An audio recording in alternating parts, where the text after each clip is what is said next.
Hello everyone, welcome to another live hangout here at Voice Essentials. Good to start the week with you all. I hope you're having a great, fantastic weekend wherever you are. Of course, so many of you watch the show live from the Northern Hemisphere. If you are watching the show as a replay, hey, thanks for clicking on the video and having a watch.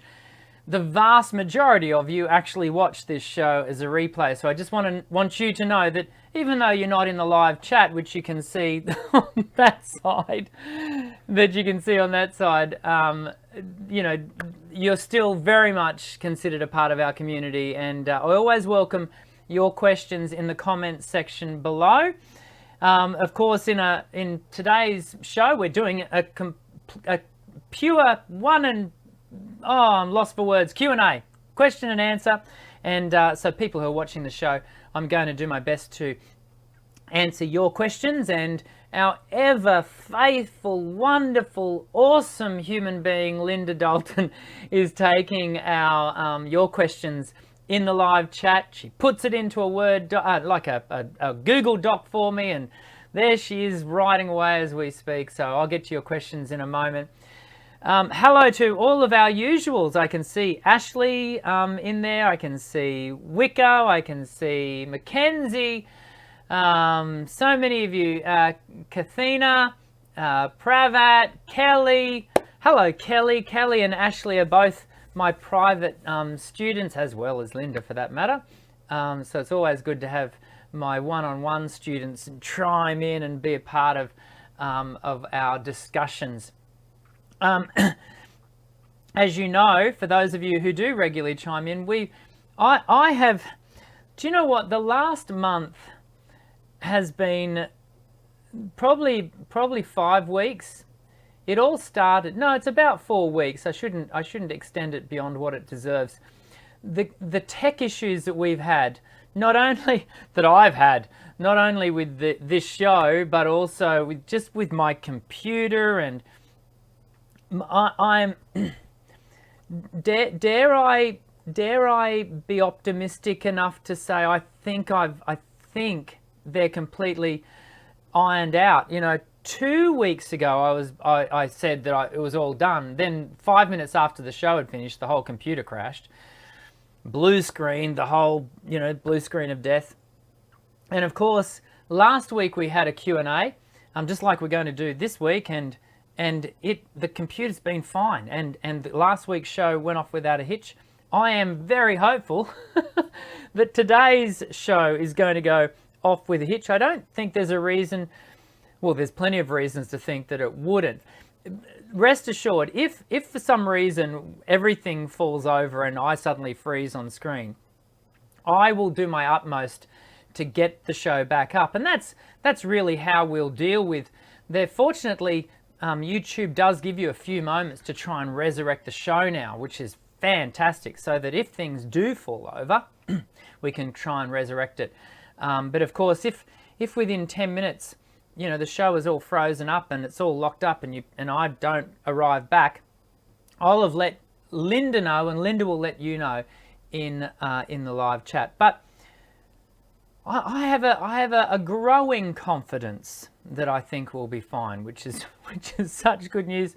I had my brother-in-law over again on Saturday. Michael is my IT angel, and because I know a bit, but he owns an IT company. So when I need elvish medicine, I get my brother-in-law Michael in, and we spent must have been another 4 hours or so working and tweaking. And when we hit points of crises, never. I think it was Winston Churchill who said, "Never waste a good crisis," and I haven't wasted the tech crisis that we've had. I've learnt things. There's always something to learn. I have learnt new things about computers and about my own capacity for anxiety, and so there you go. I wanted to update you on that. We're going to get to your Q&A in a moment. Before I do, let me let you know about next week's show. So we haven't had a special guest on the show for quite a few weeks. In part, I'm really pleased that that's been the case because of the tech issues we've been having, and I wouldn't have wanted to have a guest on in the midst of all of that. But anyway, we're back into having highly respected guests on the show. Starting next week, we have speech pathologist Samantha Uren coming on the show. Now, she's not only a speech pathologist, she is a singer in her own right, and she's from Melbourne.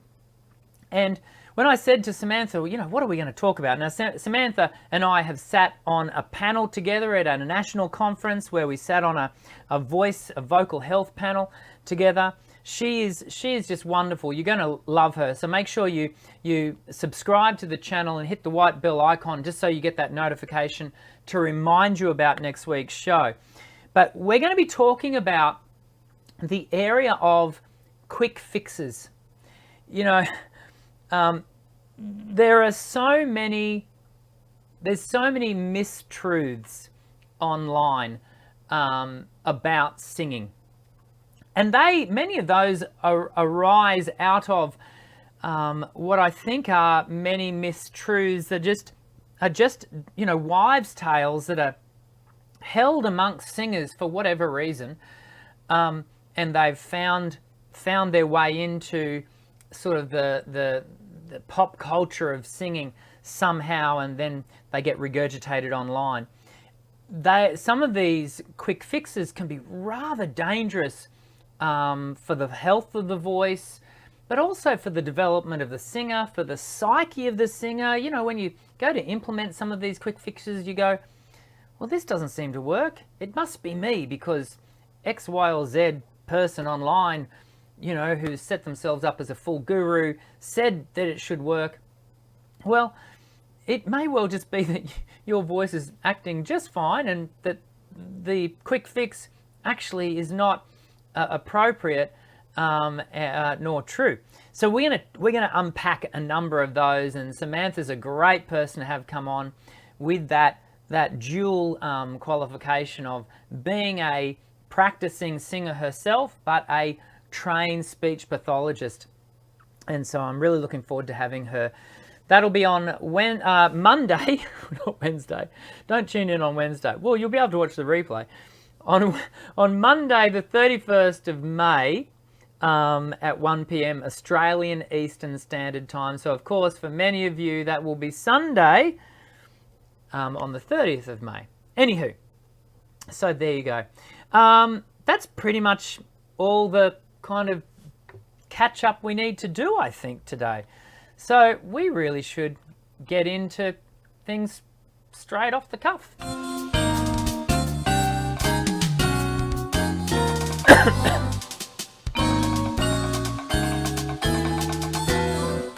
Okay, so let's get into our questions, shall we now? Linda's already put into the chat. Just a reminder that I do give preference to people who put in super chats. Your super chats, if you absolutely must have your question answered today, you can put a super chat in, and that's where you just pay some money, and your question will go to the top of the list. All super chats are gratefully and thankfully received because they get fed right back into actual channel and running this thing. And with the amount of dollars I've had to spend on the tech over the last few weeks, we're well behind the 8 ball financially. So if you could help out with the super chat, that would be awesome. But nonetheless, we just every other question is just going to be answered in the order that they have come in, and our good friend Linda has been already throwing those questions in. So let's get straight into it. Vinayak, I always give your name a go, and I always feel like especially when some of the names, I think this person might be from India, perhaps, I don't know, but I'm sorry. I give it a shot, and I apologize. There's no offense intended if I pronounce your name incorrectly. This person has asked, I'm just a novice in the field of singing, and I'm just in the growth period. Well, do you know what I would say? We're all in the growth period. There is this, you know, some of us are on a steeper incline of growth than others, but hopefully we're all continuing to grow vocally. So, with that being said, so Dr. Dan, can you tell me what areas in singing I should develop? Is it the pitch, tone, or resonance, prime focus? Oh, you're a student from India, so there you go. You are from India. Well, I hope you're safe, and I know that India is going through significant COVID issues right now. So I hope you and your loved ones are safe, and that goes for everyone, wherever you are. I hope you are safe and COVID free, or you've had opportunity to get your vaccination. Here in Australia, our vaccination rollout, it's problematic, but nonetheless, unfortunately, we don't have it in the general community currently, so we're very fortunate in that. So what areas do we establish first? I'll talk you through the order that we travel along with Voice Essentials, and I'm very specific in this order.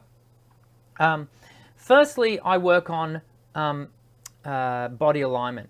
That is the first and foremost thing that I do.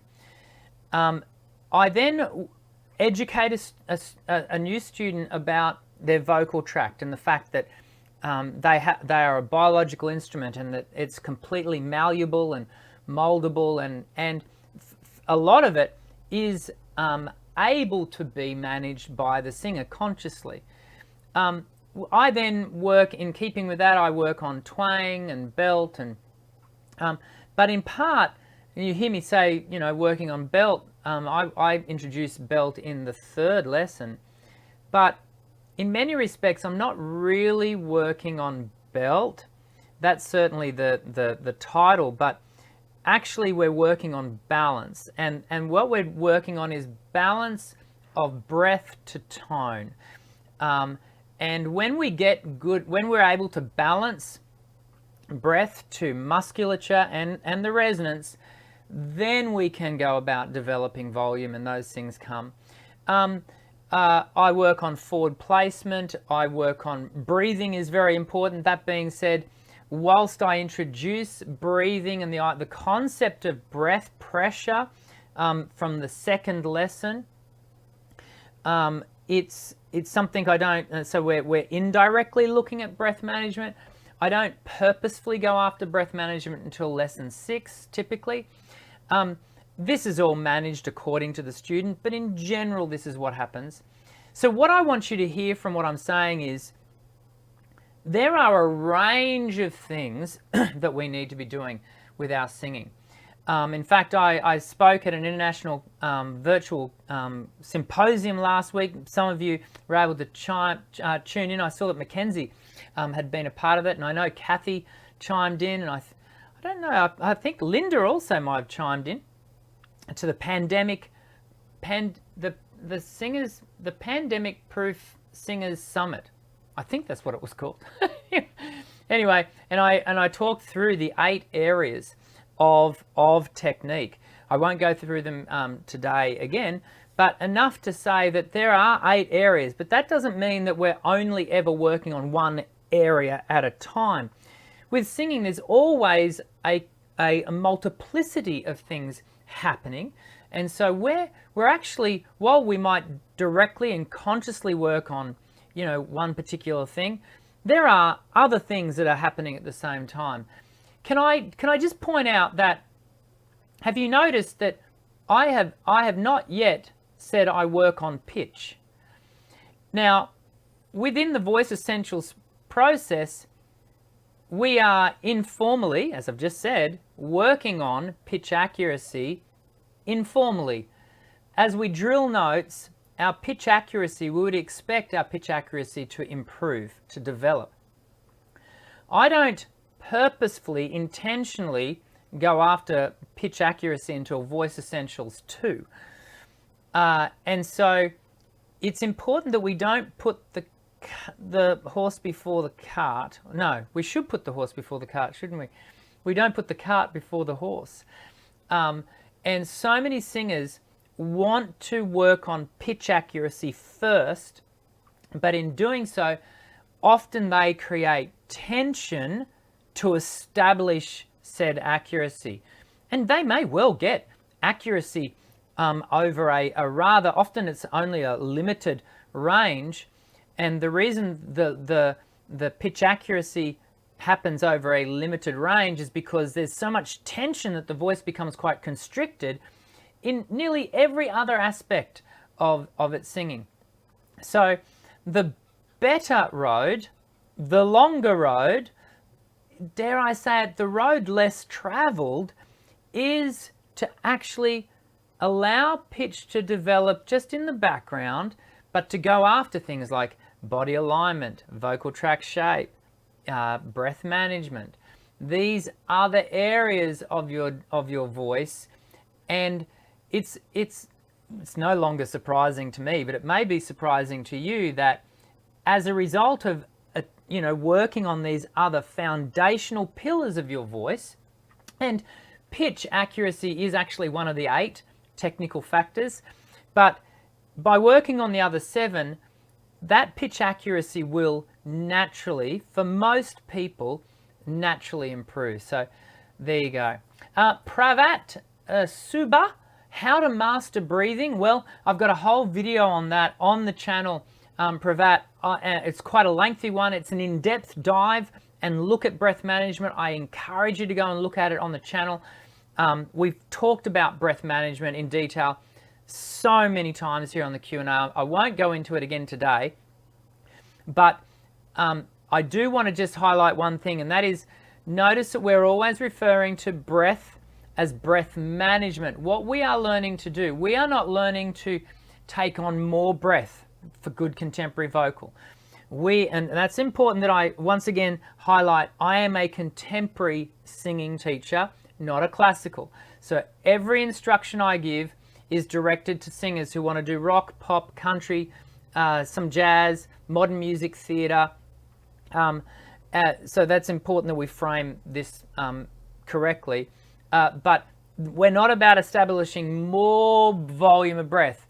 In good contemporary vocals, it's not how big it is, it's how you use it, and it's how we manage our flow of air so that we're working on our phonatory threshold pressure, keeping that reduced, whilst we have consistent phonatory threshold flow, PTF.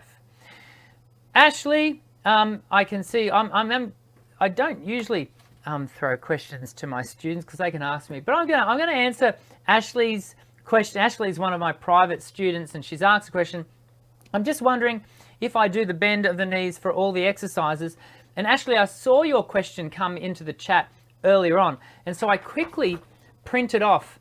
This is just exercise, the lesson sheet for exercise 1, and on all of my exercises, you'll see this. Can you see that little guy there? Just that there. So that's some legs, and it has some arrows. In this case, when we're in fact, let me come over. I'm going to come over here and see if we can. I'm going to jump over here. Hopefully you can still see me, everyone. So with exercise 1, all we do is so it's straight down, straight up. When we get to exercise 9, the exercise goes a bit like this. I'll do it on the side so you can see. It goes we do a bit of a movement. When we do exercise, for example, 14,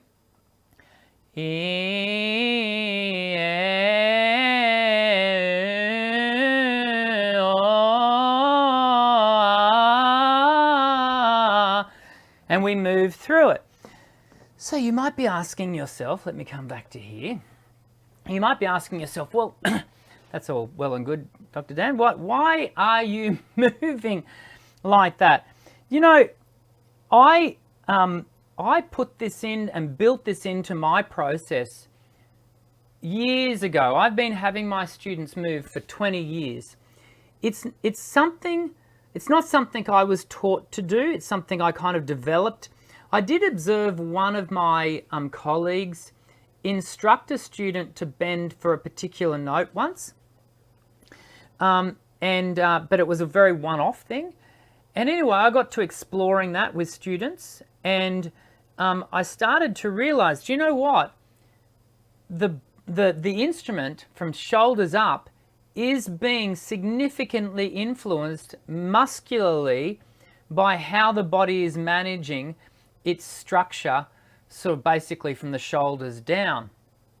And since having done this for the last 20 odd years with my students, I have now read countless books, really highly regarded texts, which are encouraging buoyant body state. That's a term I've just worked with for many years. And this buoyant body state is all about creating efficiency in the physicality of what we do and working with the entire instrument. I know we hear it said all the time, you know, we're not just a larynx, our entire body is our instrument. In my lessons with my students, we take that beyond pure lip service, excuse the pun, and we actually apply it. And so, Ashley, specific to your question, on every lesson sheet that you've received from me, you will see there's a symbol, and those symbols, those little legs, tell you what you should be doing and if you should be using your body. And ultimately, we want that to become rather fluent. We don't want to simply be structured in how, you know, we're not bobbing up and down on stage. But Ashley, you and I can talk about that a little bit more in our next lesson. Mackenzie, Kate, my question is how to relieve throat tension when singing. More often than not, Mackenzie, when singing, more often than not, that tension is a reactive tension that is more often than not being produced by too much breath pressure. And so the extrinsic musculature bears down and tries to support the larynx in holding the air pressure back. And so there certainly can be a range of other reasons.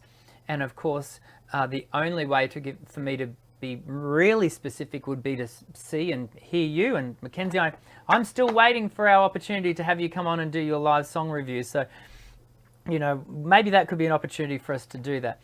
QT, how do I increase chest voice range without being too loud and without breaking into falsetto?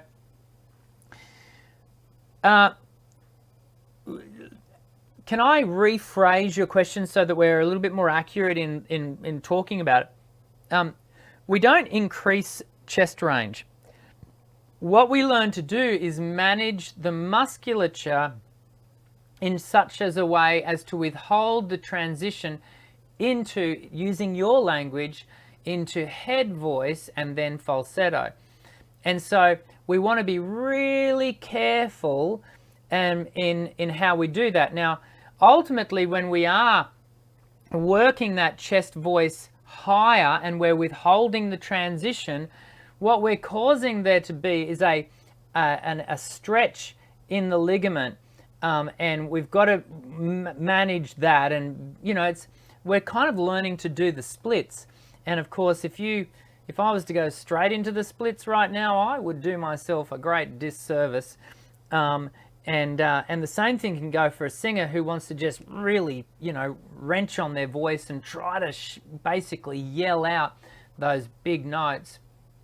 And so we've got to be mindful of that. So you have to do it carefully. You have to do it alongside managed breath, and we've got to be.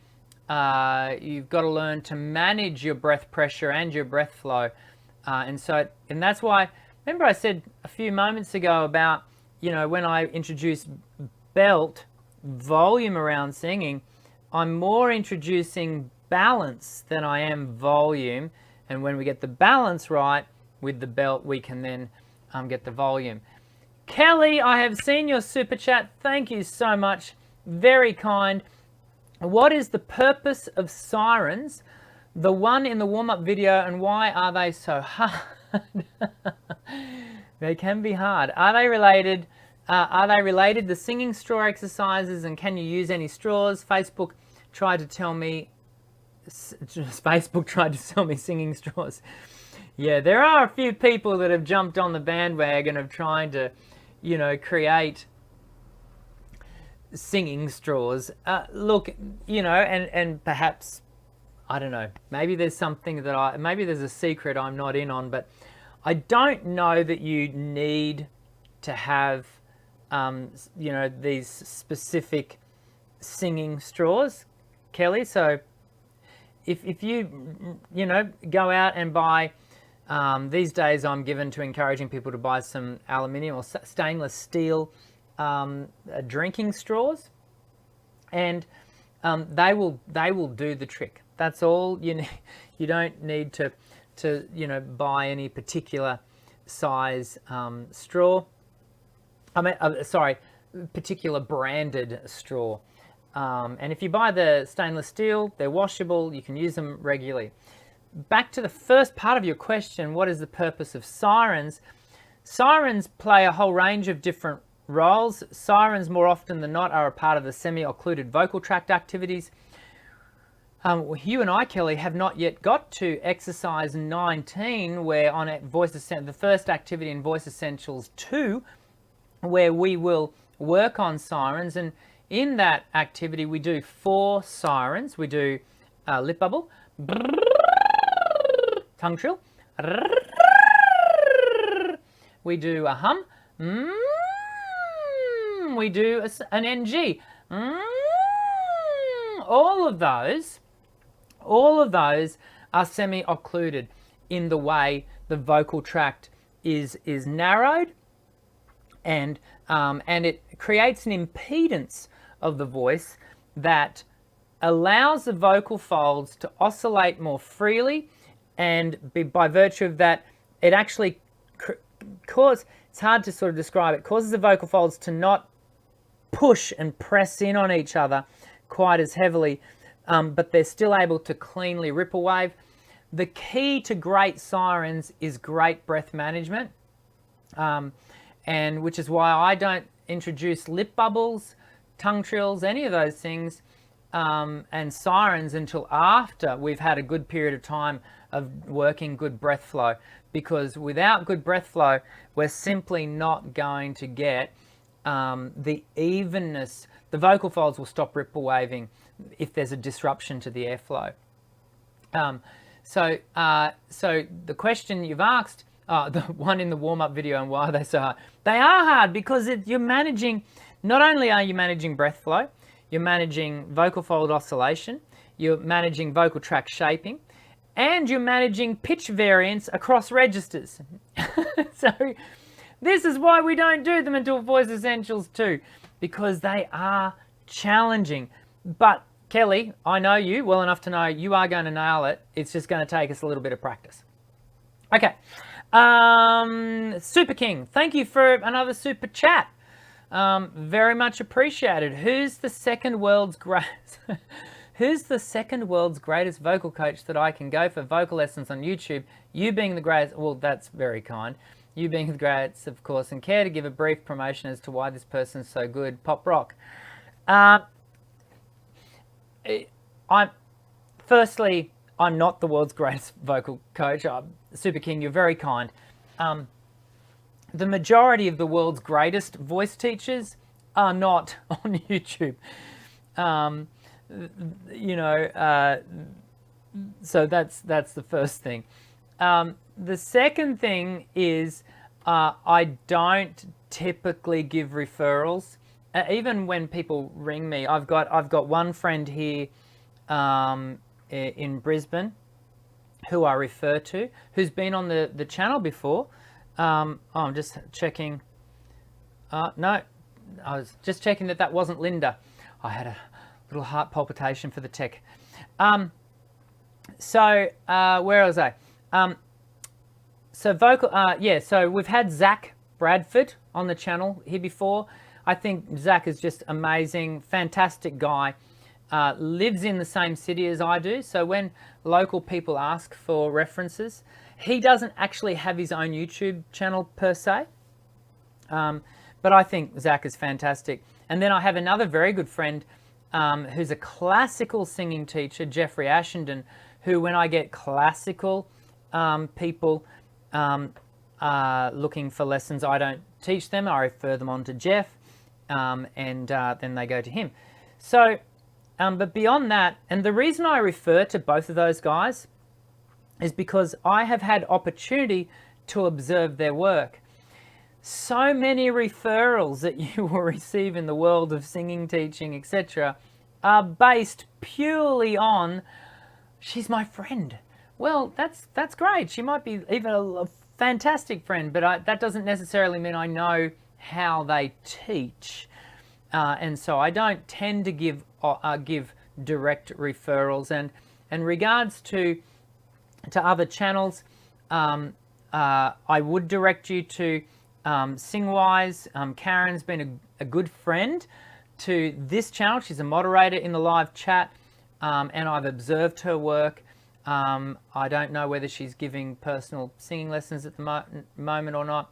You could certainly check out her work. And Justin Stoney's been here on the channel. He has New York vocal coaching.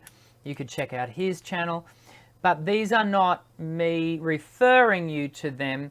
It's me saying these are people you could go out and check. I hope that's helpful, Super King. Yeah. Okay. Always have to be so careful around referrals. It can be a little tricky. Okay. Coming down. Thanks for the super chat, by the way, Super King. Very much appreciated. Goes back into the channel. When I sing, this is Lily, a duet. When I sing, my throat tightens up and I get very sore. How can I prevent this from happening? Well, this seems to be an ongoing theme today. It's the breath. Almost certainly it's going to be you've got too much breath pressure, and there is a bit of work to do in you learning to not drive the voice so hard. Most untrained singers will be driving the voice way too hard. I say most, that don't hear me as saying all, but more often than not, I'm teaching contemporary singers, untrained singers, to back off less. Don't push so hard. That's important. Keithana, I jumped over your question. I'm coming back to it. How to soften the original voice? My voice is melodic tone, but I want to improve more soft. So that's all about working on core tone. And here's the thing. It is much, much, much harder, significantly harder to sing quietly and maintain a clear, consistent core tone than it is to just, go for it and belt out a tune. It's one of the reasons why we so often in our TV talent shows and what have you, certainly it's been my observation here in Australia, is just checking that we're all still good. My observation here in Australia has been on our TV talent shows is that, more often than not, it's just singers just smacking out, loud, big, bold, rah. And that's all well and good, and it sounds cool. Sometimes it sounds incredibly impressive, but that's because that's the easy thing to do. It sounds like it's the hard thing to do, but actually to learn to sing quietly with clear, clean, consistent core tone, that's the money stuff. That's where it's really challenging to do. And to do it, your voice has to have this incredibly perfect balance. So, yeah, I hope that makes sense. To learn how to do that, again, you've got to work on your breath. Wicco, is it possible to increase chest register range beyond the passagio without mix? Yes, it is. It not infinitely though. Like not, is that a word? Not without measure.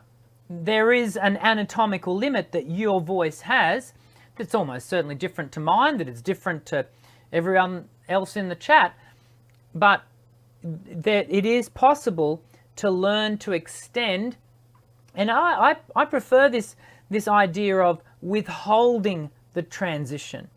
And so it's acknowledging that there is a mechanical and acoustical thing that needs to take place, but we are choosing to withhold that transition point and continue on our way with a shortened dominant, thyroarytenoid dominant activity beyond that point.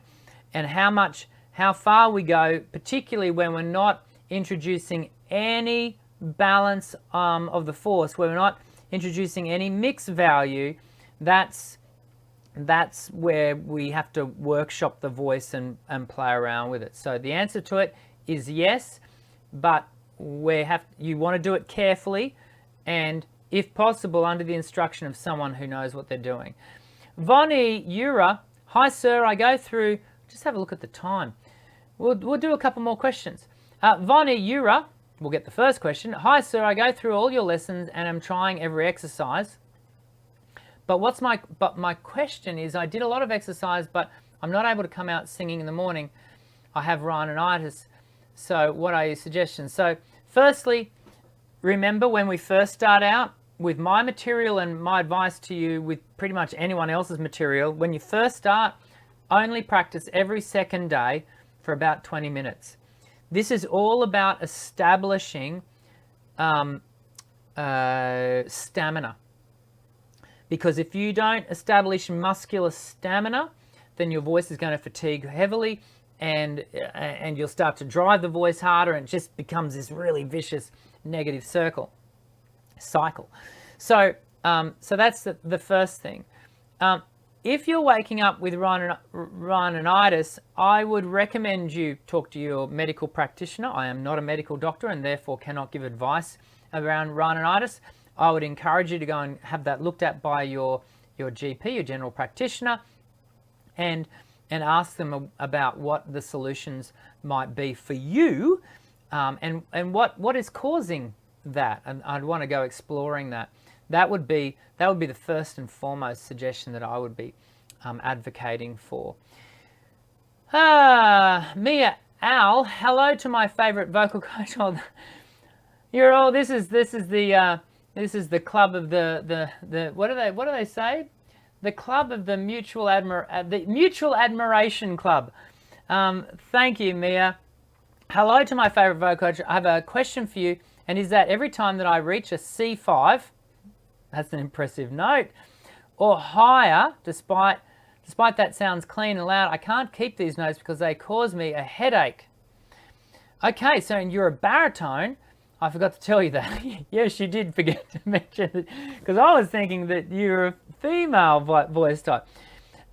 Look, that if you're getting a headache, that would suggest there is for you to be up in C5, that there is a lot of back pressure that is sitting in the flow of your voice, and it may well be a sinus related issue. There could be a whole range of things going on there. So yeah, it could be a pressure thing again today. The answers have been all around pressure, but that's been the questions. So the fact that it's clean and loud, that they all give me thought that you're obviously, if it's clean, then you obviously got some good focus going on, but you also obviously just got a bit of pressure tension. And so perhaps see if you can play. This is a thought of what you can do, and I'm just letting you know that that I've just seen Arthur of Camelot's super chat. Thank you, Arthur, and you are going to get the last answered question today. So anyone else, if you are thinking of putting a super chat in, your monies will be gratefully received as support of the channel, but I won't be answering any more questions after Arthur. I'll get to you in a second, Arthur. Mia, what you can do is play around on the edges in the sense of see if you can back off your pressure and see what the balance point is of you may have to sacrifice a tone and a half in the first play of this, And what you're looking to do is see how much pressure do I need to maintain a clean sound, and how high can I take that without the the activation of that headache. See how you go with that. Arthur at Camelot, thank you for your super chat. You get the last question for today. My coach often says, don't push when I am singing, but at times some degree of pushing bring more edgy excitement to the voice in rock songs. Yes, it will. And you know, I'm given to instructing my students to not push either, unless, and this is where we have to remind ourselves in regards to contemporary vocal, is that there are no wrongs in contemporary voice. This is not a process of right or wrong. This is a process of what is best in the application and what is sustainable and efficient.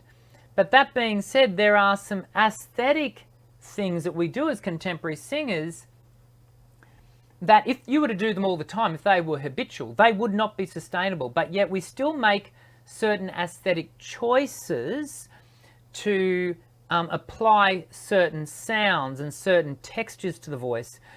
And one of those applications is what I'd refer to as pressed voice, where we do up the pressure a little bit, causing the vocal folds to adduct a little bit more heavily, which can just invoke a little bit of, dare I use the word, tension into the sound, which creates that excitement. Now hear me very carefully, very clearly.